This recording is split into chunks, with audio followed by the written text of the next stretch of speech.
Halo teman-teman, selamat pagi. Saya mengundang setiap kita untuk bangkit berdiri. Pertolongan kita dalam ibadah pagi ini adalah dalam nama Tuhan yang menjadikan langit dan bumi, kasih karunia dan damai sejahtera dari Allah Bapa kita dan dari Tuhan Yesus Kristus menyertai kita sekalian. Amin. Teman-teman dipersilahkan duduk kembali. Mari kita persiapkan hati kita untuk memuji Tuhan. Kita mau memuji Dia, Allah yang penuh kasih.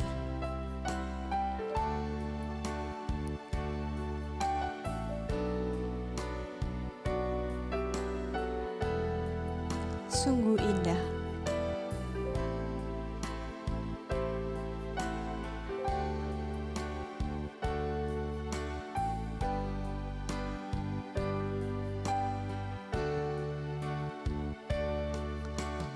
Kemanakah aku dapat pergi, menjauhi roh-Mu yang suci, Kau sahabat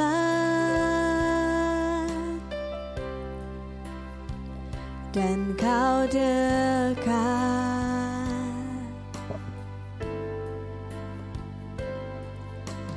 Bahkan seluruh pengabdianku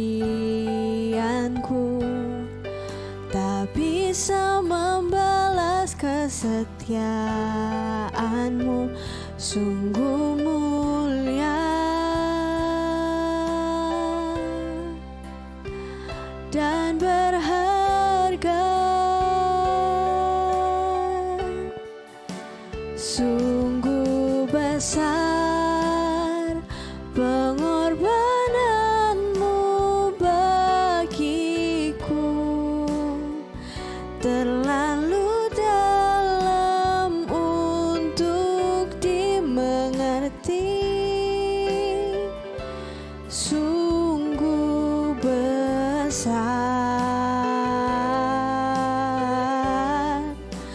sungguh indah yang Kau pikirkan tentangku, tak terselami bagiku. Sungguh indah. Kita pujikan sekali lagi. Kemanakah aku dapat pergi? Kemanakah aku dapat pergi, menjauhi roh-Mu yang suci, Kau sahabat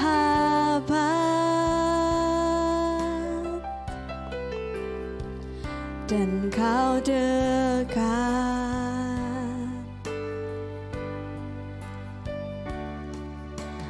Bahkan seluruh pengabdianku tak bisa membalas kesetiaan-Mu, sungguh mulia dan berharga. Sungguh besar pengorbanan-Mu bagiku, terlalu dalam untuk dimengerti. Sungguh besar,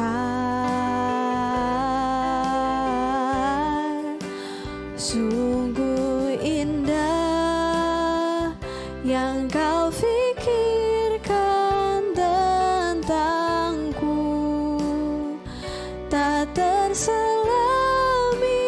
bagiku.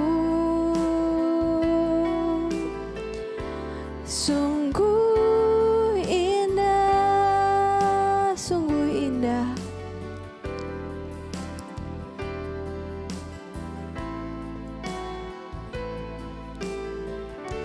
Sungguh indah.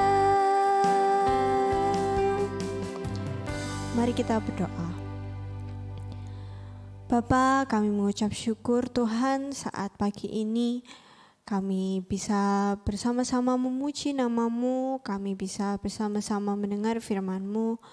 Tuhan, meski kami di rumah kami masing-masing, biarlah Engkau yang senantiasa hadir di tengah-tengah kami. Tuhan, berkatilah kebaktian kami ini mulai awalnya hingga akhirnya. Kami menyerahkan semuanya ke dalam tangan-Mu. Engkau yang melayakkan kami untuk datang di hadapan-Mu. Terima kasih ya Tuhan, dalam nama Tuhan Yesus kami sudah berdoa dan mengucap syukur. Amin. Ada satu sukacita saat kita bisa bersama-sama memuji Tuhan.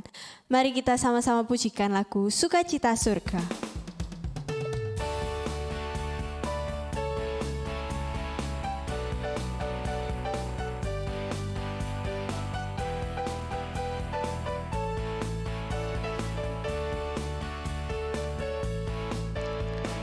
Terima sukacita surga, itulah kekuatan bagi jiwa.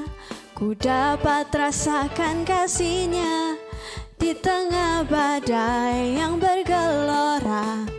Terima sukacita surga, itulah kekuatan bagi jiwa. Ku dapat saksikan kuasa-Nya, taklukkan badai yang bergelora. Haleluya, Kau ada dalam hatiku, takkan patah semangatku, takkan hilang kekuatanku. Haleluya, ku mau bersorak bagimu, sukacita surga nyata penuhiku. Kita pujikan sekali lagi. Terima sukacita surga. Terima sukacita surga, itulah kekuatan bagi jiwa. Ku dapat rasakan kasih-Nya di tengah badai yang bergelora. Terima sukacita surga, itulah kekuatan bagi jiwa.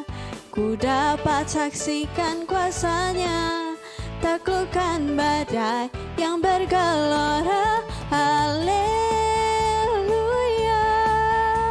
Kau ada dalam hatiku, takkan patah semangatku, takkan hilang kekuatanku. Haleluya, ku mau bersorak bagimu, sukacita surga nyata penuhiku. Haleluya, haleluya, Kau ada dalam hatiku, takkan patah semangatku, takkan hilang kekuatanku. Haleluya, ku mau bersorak bagimu, sukacita surga nyata penuhiku. Kita berikan sorak-sorai untuk Tuhan kita. Seperti tema kita hari ini, kita harus berani menyatakan kebenaran, apalagi tentang Tuhan kita. Mari kita pujikan Tuhan yang benar.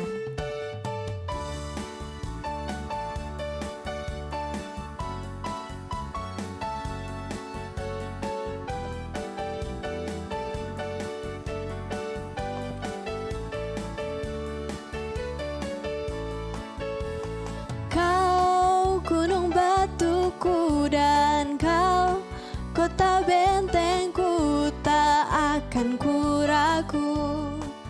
Kau menjamin hidupku, Kau keselamatanku, dan Kau yang membelaku, tak akan ku takut.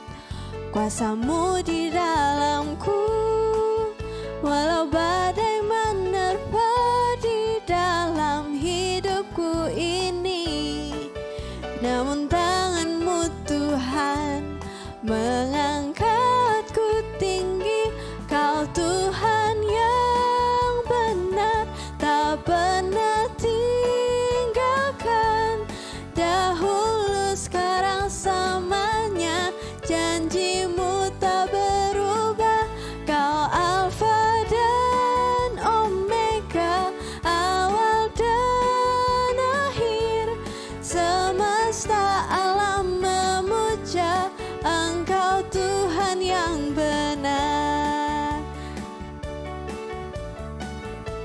Kau gunung batuku, kau kota bentengku.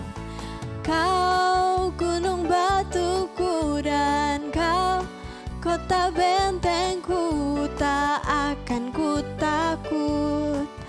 Kau menjamin hidupku, kau keselamatanku dan kau yang membelaku, tak akan ku takut.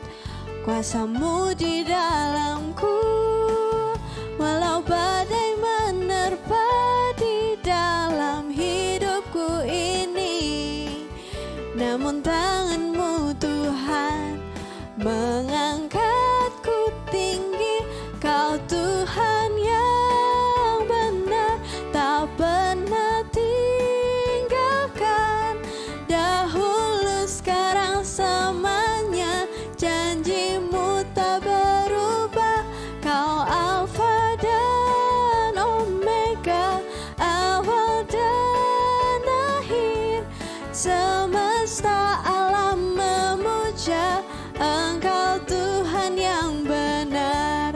Semesta alam memuja, semesta alam memuja, semesta alam memuja Engkau Tuhan yang benar. Berikan sorak-sorai untuk Tuhan kita.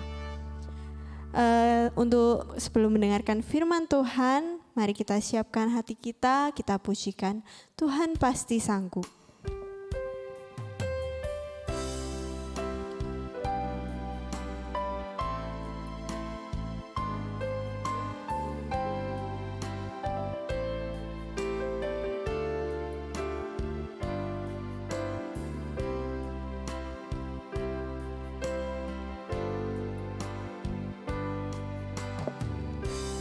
Kuatkanlah hatimu,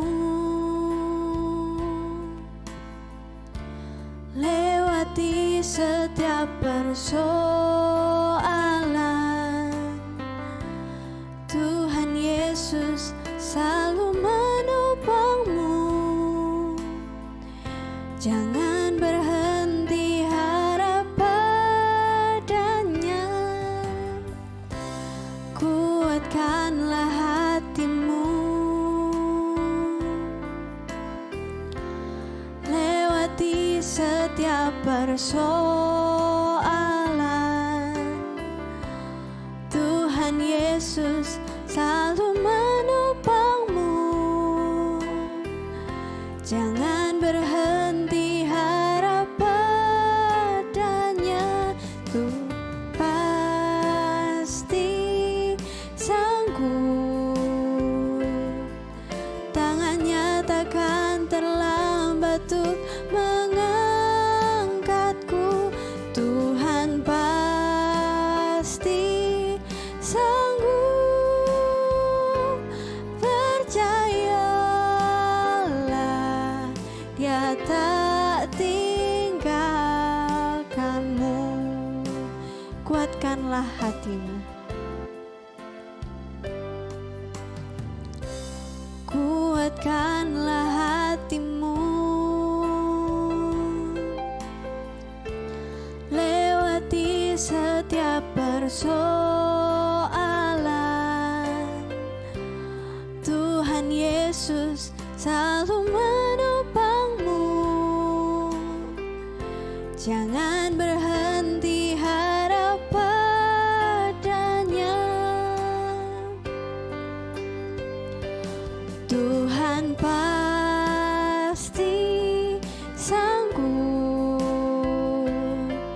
tangannya takkan terlambat untuk mengangkatmu. Tuhan pasti sanggup, percayalah, Ia tak tinggalkanmu.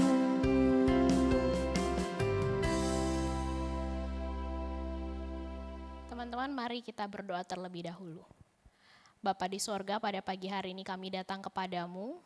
Kami bersyukur buat kesempatan yang Tuhan masih berikan kepada kami untuk sekali lagi merenungkan kebenaran firman Tuhan. Bapa, tolonglah setiap kami, terangilah hati kami dengan kebenaran-Mu, supaya sungguh kami juga bisa mengerti firman yang sebentar lagi kami akan baca. Dan berkatilah waktu kami pada pagi hari ini, Bapa, berikan konsentrasi yang baik, sehingga ketika firman diberitakan kami juga boleh dengan sungguh-sungguh mendengarkannya. Hamba-Mu dengan segala keterbatasan, kiranya Tuhan Engkau sendiri yang memperlengkapi. Terpujilah nama-Mu Bapa, dalam nama Tuhan Yesus Kristus kami sudah berdoa. Amin. Selamat pagi teman-teman, senang sekali rasanya bisa berjumpa walaupun masih secara virtual, tapi kiranya itu tidak mengurangi rasa sukacita kita untuk datang kepada Tuhan. Teman-teman, segala sesuatu yang diciptakan dalam dunia ini tentu punya satu tujuan tertentu, ya. Contoh sederhana, ponsel pintar yang sekarang kalian pakai untuk melihat tayangan YouTube pada pagi hari ini itu juga dibuat untuk satu tujuan tertentu. Pertama, teman-teman, selain untuk membantu kita berkomunikasi, ponsel pintar juga membantu kita mempermudah setiap hal yang kita kerjakan. Melalui ponsel pintar kita tidak perlu lagi repot-repot untuk datang pergi ke ATM kalau mau melakukan transaksi-transaksi. Hanya cukup melakukan sentuhan-sentuhan di layar ponsel kalian, maka uang yang ada di rekening kalian akan berpindah ke rekening orang lain. Kalau lapar teman-teman, kita juga tinggal menyentuh layar kita. Dan nanti kita tinggal pilih restoran apa yang kita inginkan, makanan apa yang kita mau, makanan nanti hanya kira-kira 15-20 menit. Makanan sudah ada di depan rumah kalian. Begitu juga kalau kita mau pergi. Dan kalau kita tidak bisa membawa kendaraan tertentu, akan sangat mudah sekali dengan adanya ponsel pintar dan aplikasi-aplikasi tertentu yang membuat kita akhirnya bisa sampai ke tempat tujuan. Segala sesuatu yang ada di dunia ini punya tujuan tertentu. Tadi saya berikan contoh tentang ponsel pintar yang sekarang kita pakai. Itu pasti punya tujuan. Begitu juga teman-teman dengan kursi, meja, atau bahkan binatang-binatang yang kita nggak pikirkan itu berguna, ternyata tuh berguna loh. Kelihatannya meskipun menyeramkan, kemudian nggak ada fungsinya, tapi sebetulnya dia diciptakan memiliki fungsi tertentu. Contohnya teman-teman, ular itu sangat menyeramkan sekali, bukan? Kalian pasti akan ketakutan kalau misalnya itu diperhadapkan secara nyata dengan kalian. Tapi ular itu juga punya manfaatnya sendiri, ya. Para petani, karena itu membantu untuk para petani membasmi hama yang ada di sawah. Itu fungsi dari ular.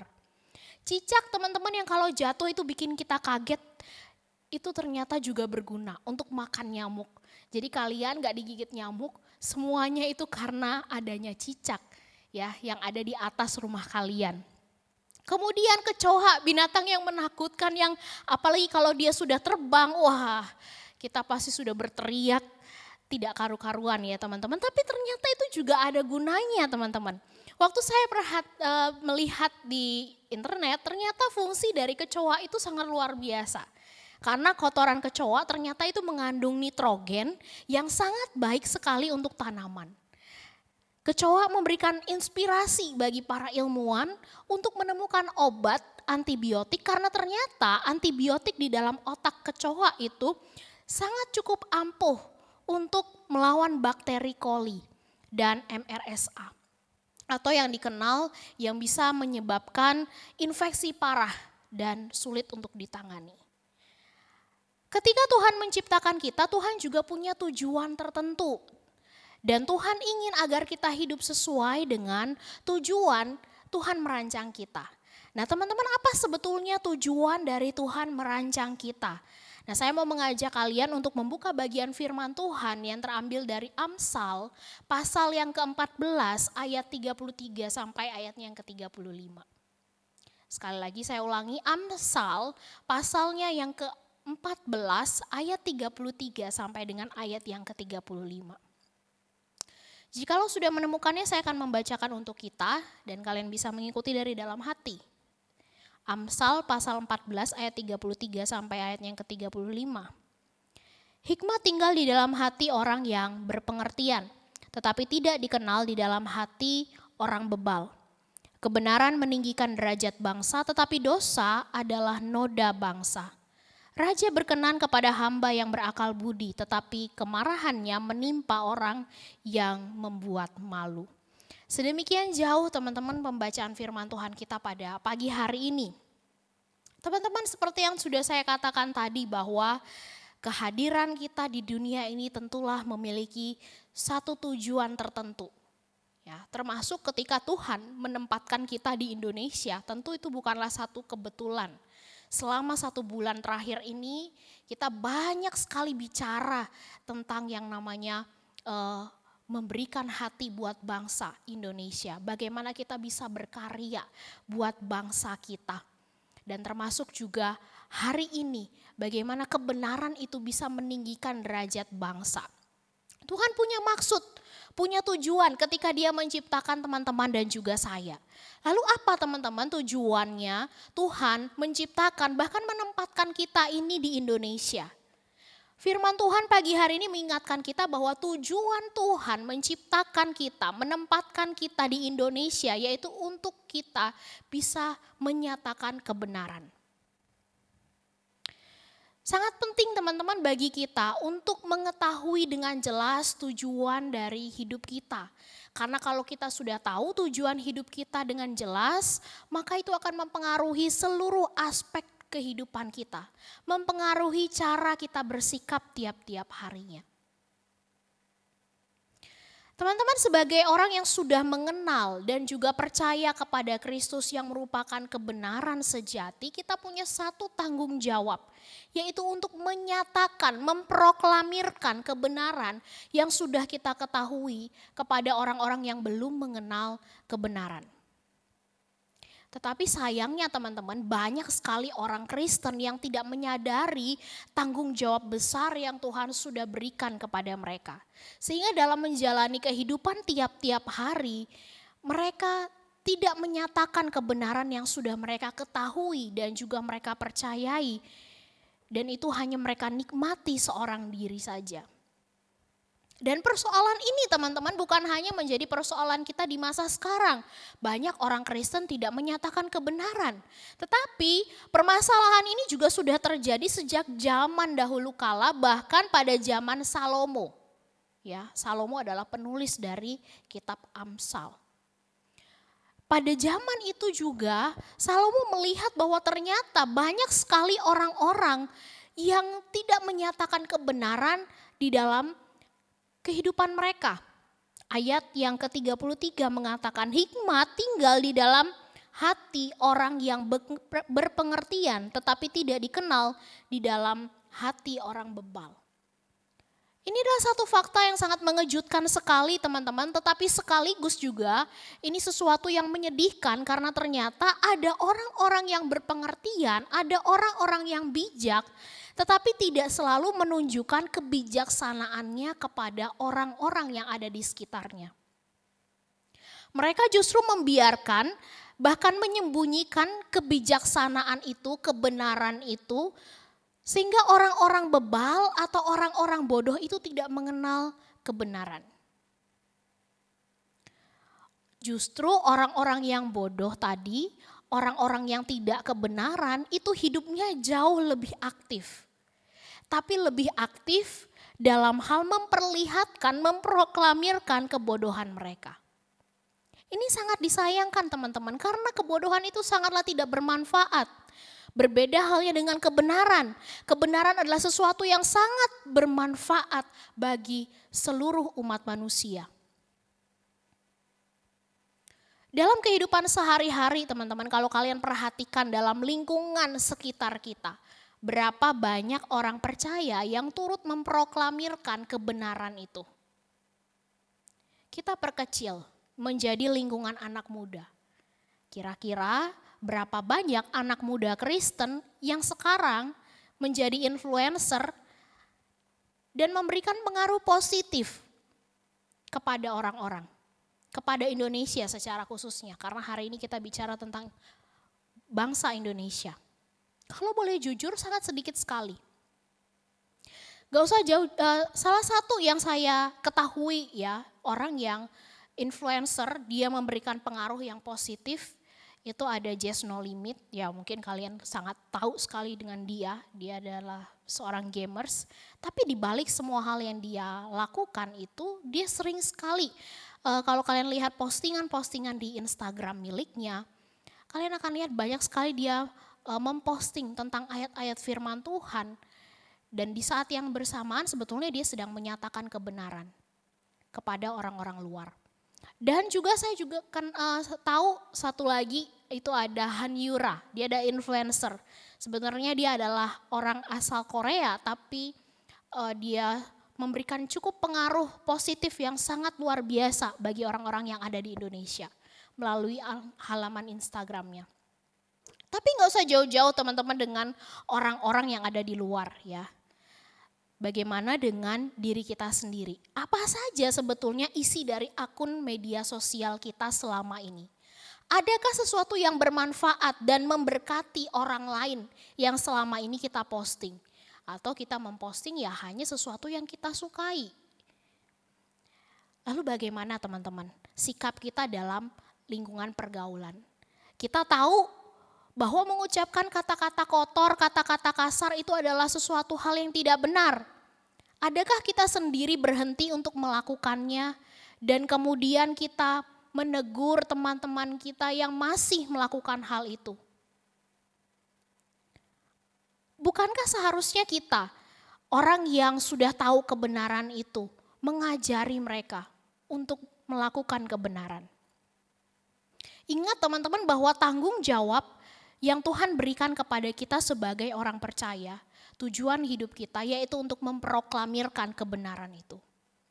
Nah pertanyaannya, kenapa sih Tuhan itu memberikan satu tugas dan tanggung jawab kepada kita, yaitu untuk memproklamirkan kebenaran? Ada dua alasan teman-teman, kenapa kita harus memproklamirkan kebenaran itu. Yang pertama, alasan pertama kita harus memproklamirkan kebenaran, karena kebenaran itu akan mendatangkan berkat bagi bangsa.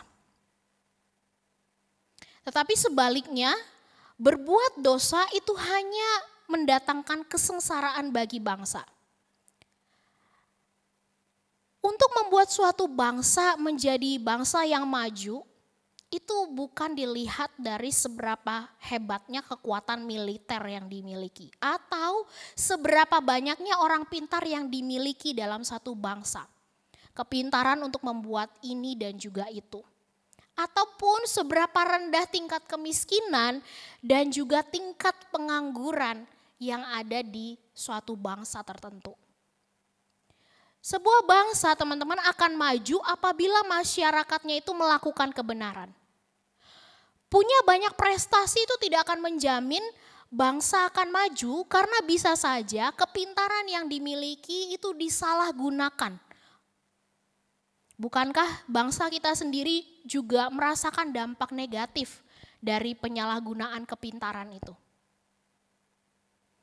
Contohnya para koruptor, itu mereka bukanlah orang-orang yang tidak berpendidikan loh. Mereka memiliki pendidikan yang sangat tinggi.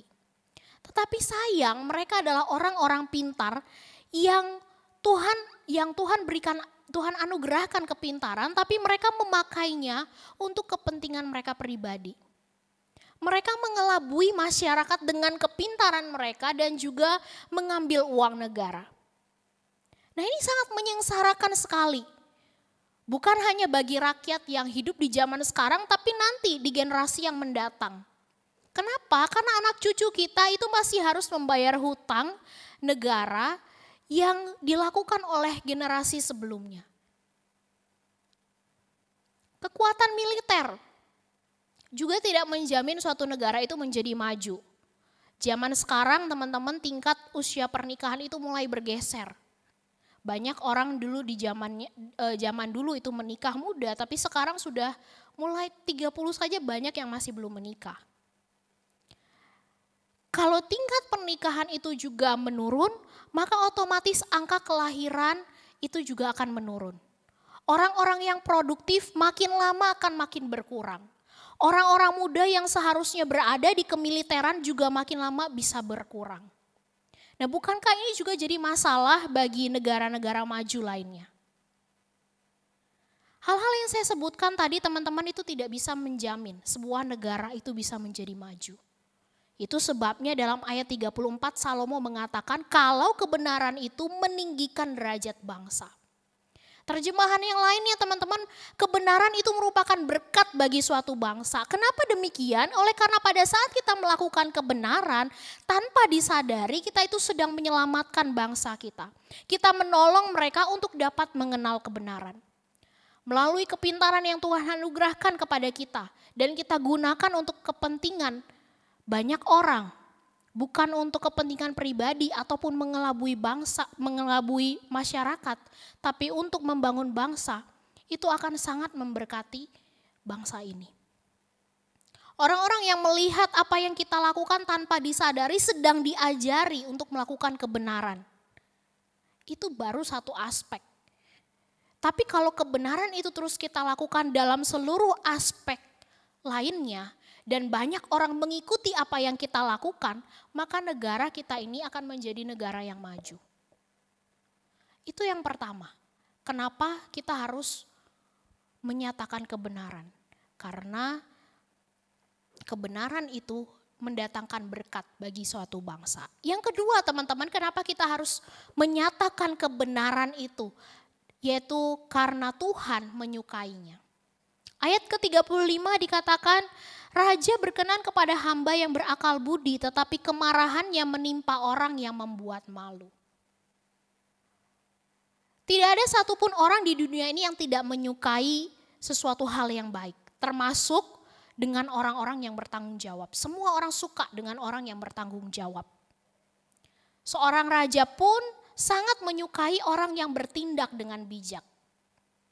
Dan beberapa contoh dalam Alkitab saja menunjukkan betapa seorang raja itu sangat menyukai hamba yang bijaksana. Contohnya teman-teman, seperti Yusuf. Dia mendapatkan kenaikan jabatan di Mesir karena kebijaksanaan yang dia tunjukkan. Dan hal yang sama juga terjadi pada kasus Daniel. Raja itu sangat mengasihi dia. Demikian pula dengan Tuhan, dia sangat menyukai setiap kita, para umatnya yang dengan setia bertanggung jawab melakukan tugas dan tanggung jawab yang dia berikan kepada kita, yaitu untuk menunjukkan kebenaran. Sebaliknya Tuhan itu tidak menyukai, dia murka. Bahkan terjemahan yang lain mengatakan Tuhan itu akan menghukum setiap orang yang tidak menyatakan kebenaran itu. Kenapa Tuhan menghukum orang-orang yang tidak menyatakan kebenaran? Hukuman itu teman-teman diberikan kepada oleh Tuhan karena Tuhan merasa kecewa, Tuhan merasa malu kepada umatnya yang tidak menunjukkan kebenaran yang merupakan tanggung jawab dari orang-orang yang sudah mengenal kebenaran. Saya rasa kita tidak perlu menunggu sampai Tuhan memberikan hukuman baru kita mau mengerjakan tanggung jawab kita, yaitu menyatakan kebenaran. Kita dapat mulai melakukan itu mulai dari sekarang, setelah kita selesai mendengarkan khotbah ini. Teman-teman, selama sebulan penuh, kita secara khusus sudah banyak sekali membahas tentang bangsa.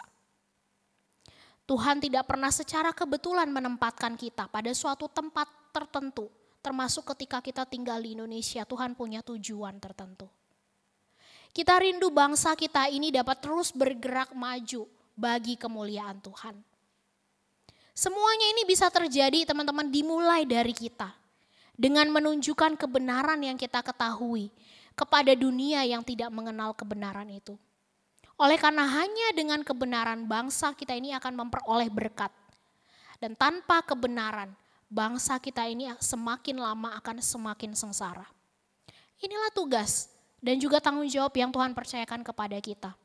Dan apabila kita tidak mengerjakannya, ada hukuman yang Tuhan sediakan bagi kita. Kiranya Tuhan memberkati bangsa Indonesia melalui kita, remaja Agape. Mari berdoa. Bapa di sorga, kami bersyukur untuk firman Tuhan yang sekali lagi mengingatkan kami bahwa bukan secara kebetulan Tuhan menempatkan kami di Indonesia. Tapi Tuhan punya satu tujuan, satu tanggung jawab tertentu, yaitu supaya kami memproklamirkan kebenaran itu. Karena kami tahu bahwa hanya kebenaran itulah yang membuat bangsa kami ini semakin lama semakin maju. Tetapi perbuatan dosa yang dilakukan itu hanya mendatangkan kesengsaraan. Dan Tuhan sangat suka ketika kami melakukan tanggung jawab ini. Tuhan tolonglah kami, supaya kehadiran kami dimanapun kami berada, kami boleh menyatakan kebenaran itu. Kami berbeda dari orang-orang lain. Dan orang lain yang melihat kami juga dapat mengikuti apa yang kami lakukan. Terima kasih Bapa untuk firman Tuhan yang sudah kami dengar. Dan tolonglah kami. Terpujilah namamu Bapa. Di dalam nama Tuhan Yesus Kristus kami sudah berdoa dan bersyukur. Amin. Sebagai respon dari firman Tuhan yang baru saja kita dengar, mari kita kembali pujikan lagu Tuhan Pasti Sanggup. Jangan berhenti berharap padanya, karena Tuhan pasti sanggup menolong setiap kita.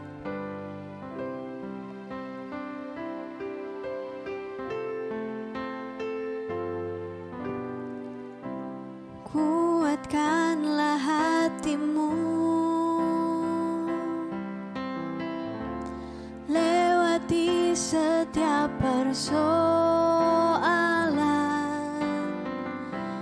Tuhan Yesus selalu menopangmu. Jangan berhenti harap padanya. Kuatkanlah hatimu, lewati setiap persoalan. Tuhan Yesus selalu menopangmu. Jangan berhenti harap padanya.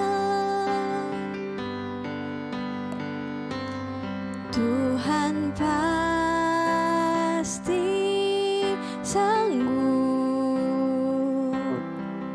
Tangannya takkan terlambat untuk mengangkatmu. Tuhan pasti sanggup. Percayalah, ya tak tinggalkanmu. Tuhan pasti sanggup. Tuhan pasti sanggup.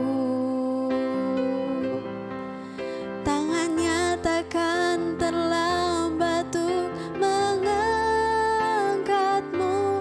Tuhan pasti sanggup. Percayalah, ya tak tinggalkanmu.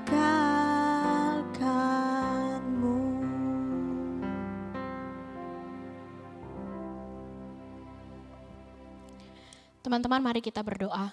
Bapa di sorga, pagi hari ini kami datang kepadamu bersyukur buat kebaikan Tuhan di dalam kehidupan kami.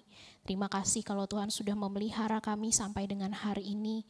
Bahkan Tuhan juga terus menolong kami dalam studi. Kiranya kami juga boleh belajar untuk senantiasa berharap bergantung sepenuhnya kepada Tuhan. Karena hanya Tuhanlah yang dapat memberikan kepada kami hikmat. Kami juga bersyukur Bapa untuk salah seorang teman kami yang sudah ditambahkan usia 1 tahun.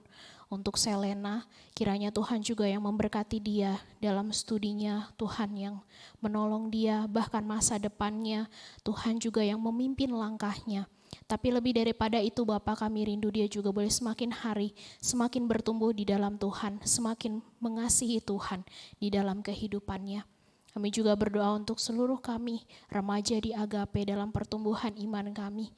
Tuhan tolong supaya kami semakin hari juga semakin bertumbuh di dalam Tuhan, melalui pemuritan yang diadakan, melalui persekutuan yang kami lakukan, itu boleh membawa kami untuk semakin lebih dekat dan juga lebih mengenal Tuhan. Kami bersyukur Bapa kalau pagi ini diberikan kesempatan untuk memberikan persembahan. Kiranya Tuhan Engkau yang memberkati persembahan ini agar dapat dipakai bagi pekerjaan Tuhan di tempat kami dan ajar kami untuk memberi dengan penuh ucapan syukur. Terima kasih Bapa, terpujilah namamu, dalam nama Tuhan Yesus Kristus kami sudah berdoa. Amin. Doksologi.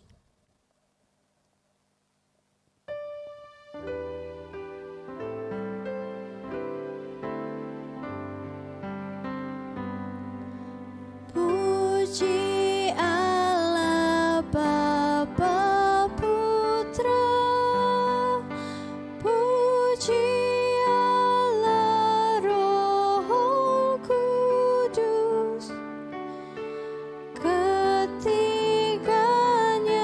yang esa, pohon selamat, sumber berkat. Amin.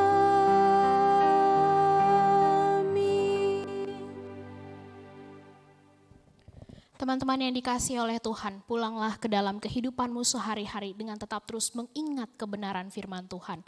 Terimalah berkat-Nya. Tuhan memberkati engkau dan melindungi engkau. Tuhan menyinari engkau dengan wajah-Nya dan memberi engkau kasih karunia.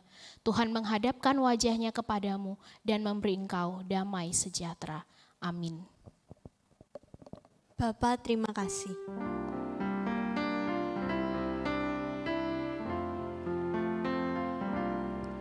Bapa, terima kasih. Bapa, terima kasih. Bapa di dalam surga, puji terima kasih. Amin.